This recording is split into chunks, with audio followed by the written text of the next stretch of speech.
Hello everyone, this is Stephen Miner and I will be going over mortgage lending. So right now the current situation is what we do when we get a mortgage is we go to a bank, a credit union, or a mortgage firm and we discuss with them our mortgage. We have come with a down payment and we're ready to purchase our home and we want them to give us the money in order to purchase that home. Another way to do this is through online firms, and I'll get to that later. So what are you shopping for when you go to these banks or credit unions?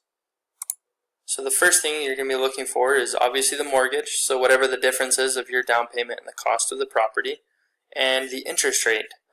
Depending on the interest rate will determine how much money you will actually pay over time. The lower the interest rate, obviously, the better you're going to be. So make sure you can get every point or percentage that you can while talking to these firms. Also, there are going to be fees included in getting the mortgage, so you have administration, closing costs, and other fees.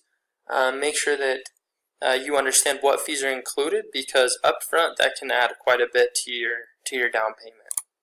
Also, you have PMI, which is private mortgage insurance.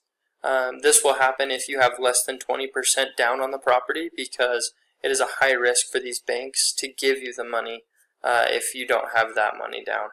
And so what they do is require you to pay every month until you reach a certain percentage, which is 20% of the mortgage. That way, if something does happen, that company will take care of the bank since you weren't able to pay. So the future possibilities, these can change dramatically over time, but right now the way that I see it is everything going to online. There will be easier access to applications and to decision making that we could do from our home. Lending Tree, like I said earlier, they have been doing this for quite a while, and we see their commercials all the time from them doing things from your house, from your couch. Another thing that I see is you have big banks and you have smaller banks. What's going to happen is eventually the big banks are just going to take over the smaller banks as far as their mortgage lending, and I believe that they'll be able to construct packages for consumers that will be easier to purchase. We won't have discrepancies in the interest rate or the fees. Like, everything will be packaged together, and by economies of scale, it will just be easier for everyone in the long run. Some other observations that I noticed throughout this was, first, why get a mortgage? A lot of people, especially our generation, were afraid of getting into debt. But one reason why people do it is because it's a tax break. You get a very large tax write-off as an American taxpayer. And so make sure that's one way to help you out there. Also, one thing I learned is preparation is everything. Before you get a mortgage, make sure your credit is taken care of, that your debt is down, and that you're able to afford this. Make sure that your mortgage isn't more than, say, 30% of your monthly income.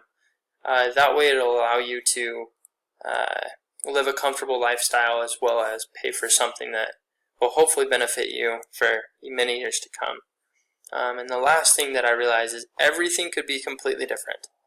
Technology is increasing and growing and changing so rapidly that everything could be different in 2 to 5 years. It may take longer than that, but we don't know. So we just need to have an open mind and be aware of the way that the mortgage companies will change. And this is what I have for mortgage lending. Thanks.